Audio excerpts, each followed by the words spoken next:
Welcome to the TCAD 10-minute take. It is I, your host, Sheree L. Stewart, and with me, as always, is my intrepid co-host, Don, the legend, the man, the myth, the legend, the essential worker, Yes. Chambers. And we're still in these tough times, and hopefully we can provide a little distraction while we're getting through this vote count.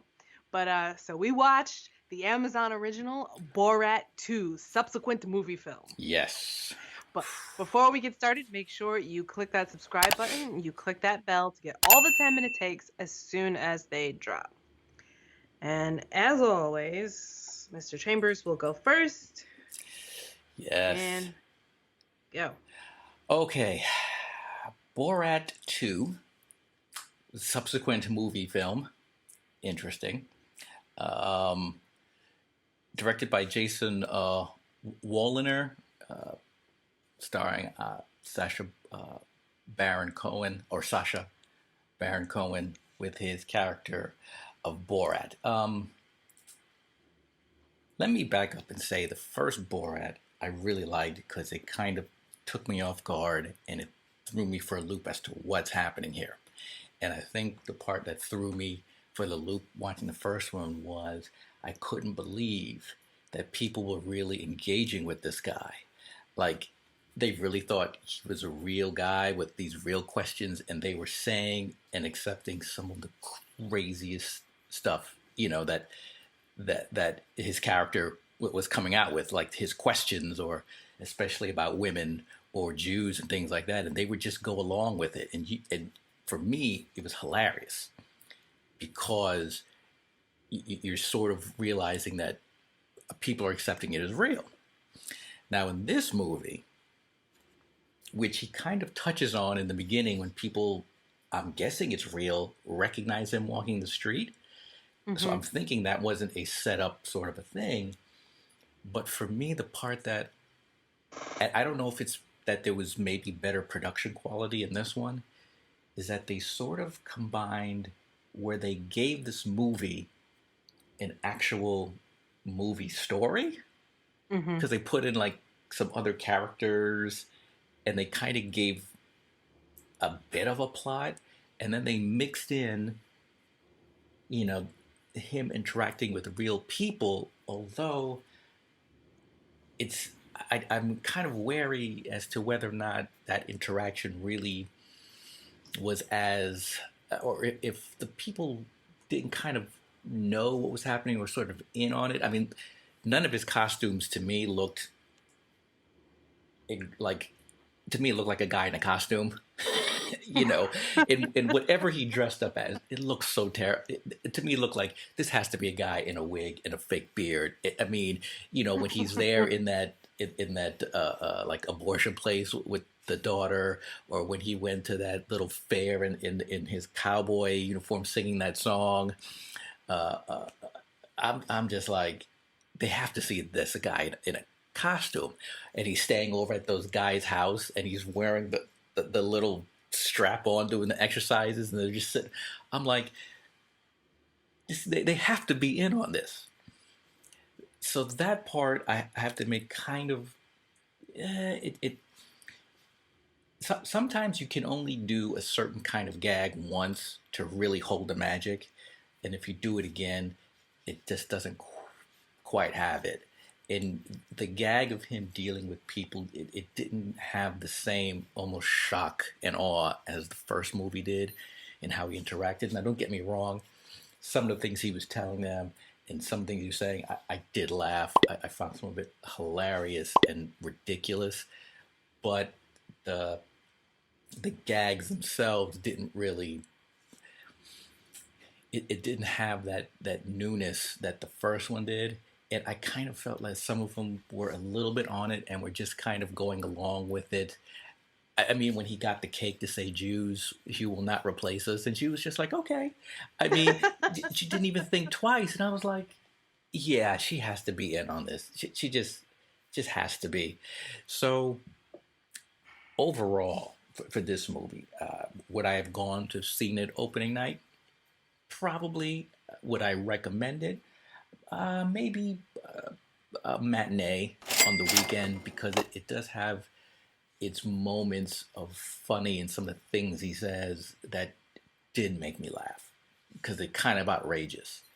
Hmm. But in general, I mean, and when they tried to have a real movie story, I was a little like, okay, but I wasn't really watching it for the story. I was just kind of watching it for those kind of gags. Hmm. And I guess if I was to give it a 1 to 10 score, probably 7, because it's, again, has its funny moments, but I don't know, you can only do the joke, but so many times before it's like, okay, Right, you right. kind of seen this.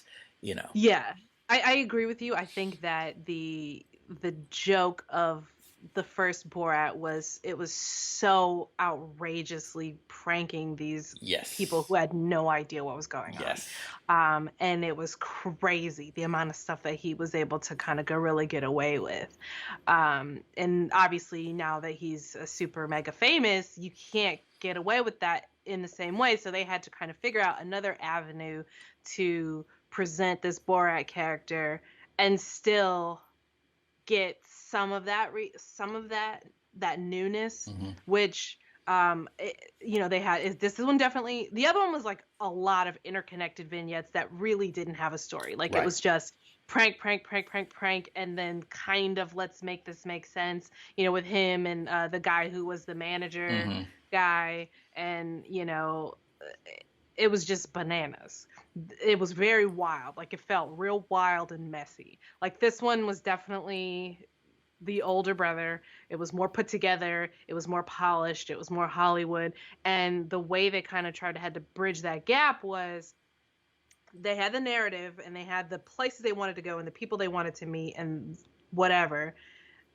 And the like I know I was reading an article about like say the cotillion one and when they had like the dance that him and his daughter Yes. did. That was a combination. They knew they were filming a movie. Hmm. They just didn't know what they were gonna do. And it was a real cotillion, like it Hmm. was a real Oh thing that yeah.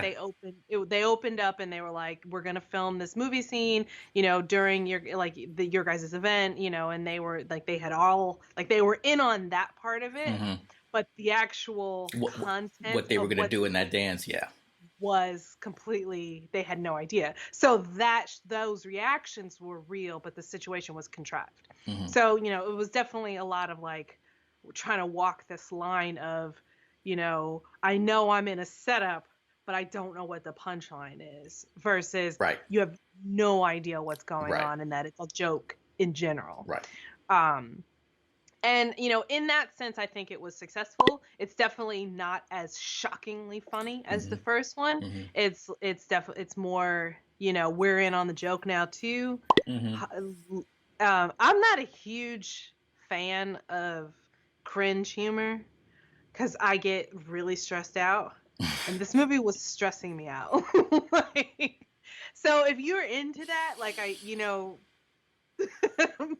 like Curb Your Enthusiasm and Hmm. Schitt's Creek and some of these, I just like my anxiety. I can't take it. Like cringe humor stresses me out.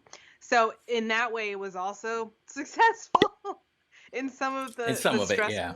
stressfulness. So I would say if you are kind of stressing out right now, I would wait until maybe next week to watch this movie. True. Like, don't put that on. Don't take that on. You don't need any more stress right now. Yeah, don't take it on.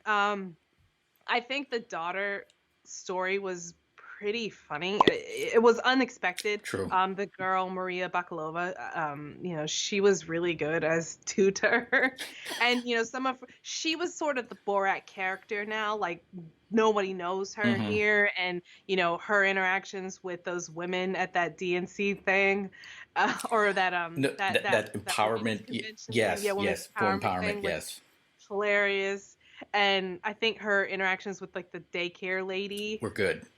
were really sweet. And apparently, like because she had shut down because of the pandemic, like they made a GoFundMe for her, and she got like a ton of money because she was so nice and caring and supportive to this obviously fake person who was in serious trouble. Hmm. So, there are some good people in the world. Just a couple. But, I feel like some of the stuff, the racism stuff and, anti-Semitism stuff and it it almost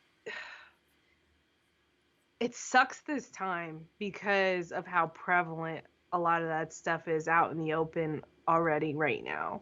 And so you had the removal of time and space, and you could say, oh, that's just, Mm-hmm. maybe it's just a movie and people aren't really like that. And now, yeah, people are like, yeah, that's what's up. Like, it was less, it was more under the surface back when the first Borat came out. Mm-hmm. And now it's in your face every day, that these things are real. So in a sense, like, it's almost distressing parts of that movie as opposed to funny. Mm-hmm. Which I mean, that's just a timing issue. I think maybe 10 Because years then, from now it'll be funnier. right, because then parts Then, of it you're thinking about how if people aren't shocked by what he's saying, or when he, made up that song about giving, and they were into that song. yeah, about giving Into the Obama fucking song, the like, yeah, because then you're like, you know what? I don't even think it's not so much that they're not in on it. I think that they like it. yeah, no, they Oh, were into it. yeah. It wasn't, they weren't in on a joke. They were into that performance. Yep. Like, they were totally into it. And so Which is sad. it's also scary, like, in a way that is hard to divorce yourself from right now. I think that I agree with you on our scale. I would say it's worth a matinee. So if you have Amazon Prime, it's worth a watch. If we weren't in, quarantine Right. times and you could go to the movie theater, I would say it's worth a matinee ticket. I don't know if I'd pay opening night Right. or nighttime prices. But I found it overall extremely distressing. Mark thought it was hilarious. But I found it personally, it stressed me out. Yeah. Yeah. Exactly. Yeah. Borat 2 subsequent movie film. If you are a highly stressed or anxious individual, or you're having some like high stress anxiety right now, I'd say wait till next week. Wait till next week.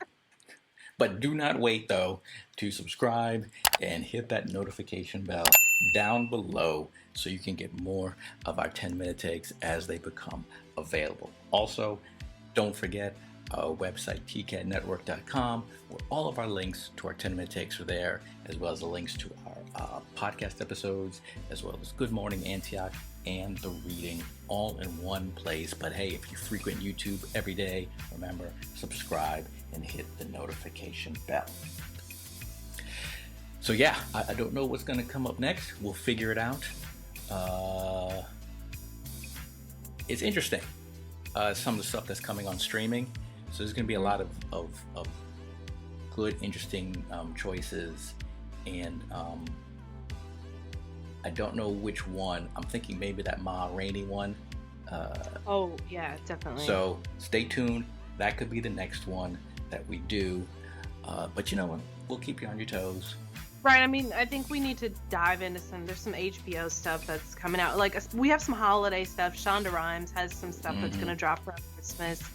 I mean, we definitely want to maybe get into a little bit more of the episodic stuff as we head into the holidays. And we didn't do the normal yearly TCAD Right. pilot season thing, because we didn't have a normal pilot season, so maybe we'll 10-minute take some of these things. Exactly. But we'll see. So stick around, subscribe, hit the bell for that. Until next time. See you.